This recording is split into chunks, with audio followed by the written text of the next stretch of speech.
your father's been gone a while now, but commiserations. You must think of him every day. I do, Eamon, yeah. But, nice to what be a character. Thank you for inviting me on to talk about this. When did you, John, first realise that what was wrong with your dad may have been connected to football? Dawn Astle called me about 2016, and she said that my dad had been diagnosed with vascular dementia and Alzheimer's. And Dawn said it probably isn't that. It's probably chronic traumatic encephalopathy, CTE. And sure enough, when we donated my dad's brain, his brain was riddled with it. And that was what killed him. Professor Willie Stewart examined his brain. And I'm particularly concerned. Is this like a trauma to the brain? Is this like being a boxer or having a head injury? It's exactly the same disease. It was discovered by Bennett and Marlowe in America. And it's exactly the same disease. Basically, every time your head has an impact, this tau protein separates, then it goes into clumps with other pieces of tau protein, then it settles on the brain, and then it destroys the brain. And it's a deadly disease. Specific to head impacts, and football's the only sport where you actually use your head to propel an object. So the scary thing is that nobody knows about this. Hardly anybody. John, this study, where I'm slightly cynical about this, it says this study is to look at other factors that may contribute to this injury with footballers. Come on, they're dodging the idea that the factor is heading that ball.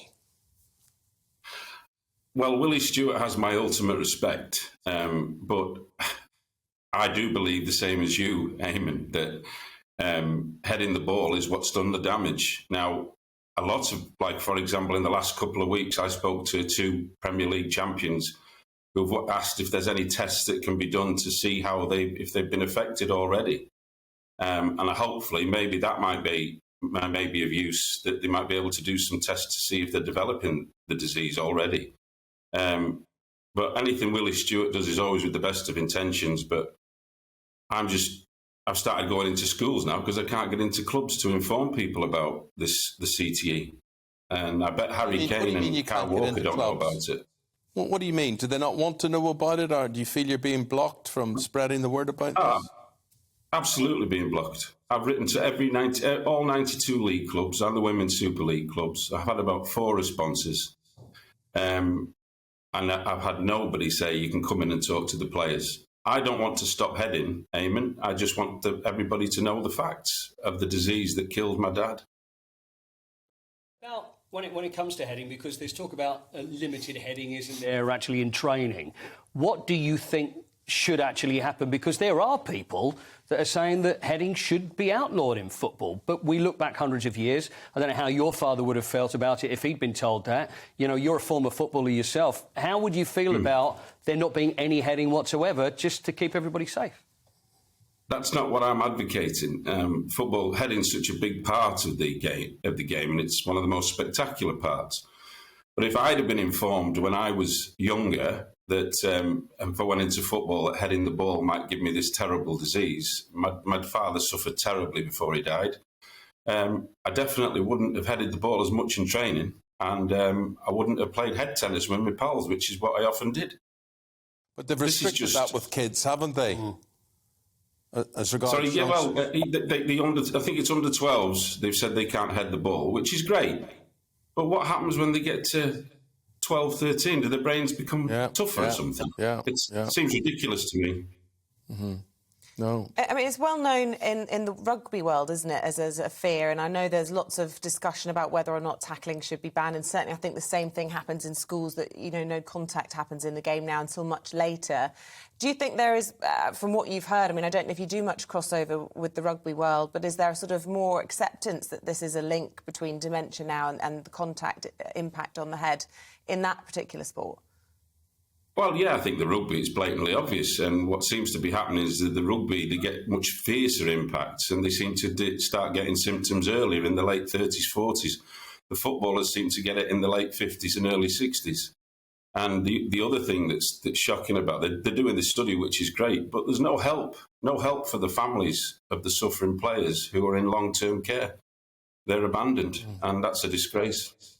John, what would you say to people who would say, you know, my Auntie Ethel never headed a ball and she died from what they think is the same thing. But I think what we're talking to you today is it's not the thing, dementia or Alzheimer's, and what you're talking about something that is severe impact. I mean, I've often heard that argument. You dismiss that argument? You say we've got to have an open mind about that argument? No, I think the rate in the national rate of people who get dementia is between 5 and 8%. In my dad's two teams, the 68 team and the 66 team, it's running at 50% of the outfield players. That's evidence, that's a fact.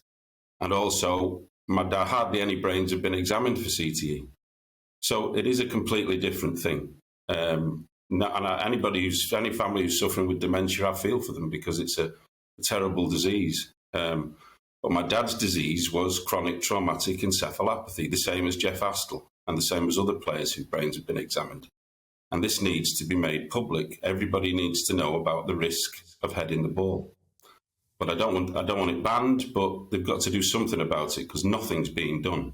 But you know, John, it's quite depressing to hear you say there that nobody's interested in funding you, no one's interested listening to you within the game, and we certainly know within the Premier League, I mean, they'll say they have their own studies, I'm sure, on this. I mean, the Premier League is indecently awash with money, and there has to be a responsibility, surely, towards anybody who's signed for a team and who's heading a ball. Of course there should be, Eamon. They should at least be given the information so they can give it they can make their own informed decision. But that's being kept away from them. And they really should, once they know the facts, then they can make their own decision. John, what do you want next? We're just rounding up now. We're hitting the top of the hour. But what do you want to be done? What do you need to be done? I would like a fund created from the Premier League, wherever they get the money. Unfortunately, the union, PFA, in my opinion, isn't fit for purpose. They've done nothing to help the players. But a fund should be created to help the families right now. That is crucial because there's families suffering. Natalie Parks, the Robson family, Brendan Ormsby's family, they're all struggling terribly. That should be done to help. And we've got to inform the players. The players need to know. And then at least they might not play head tennis. They'd restrict it a little bit. But that has to happen. Welcome to the GB News YouTube channel. You can watch us live 24 hours a day, catch up on your favourite shows and join in the conversation in the comments below. Don't forget to subscribe and you'll never miss any of our exclusive content.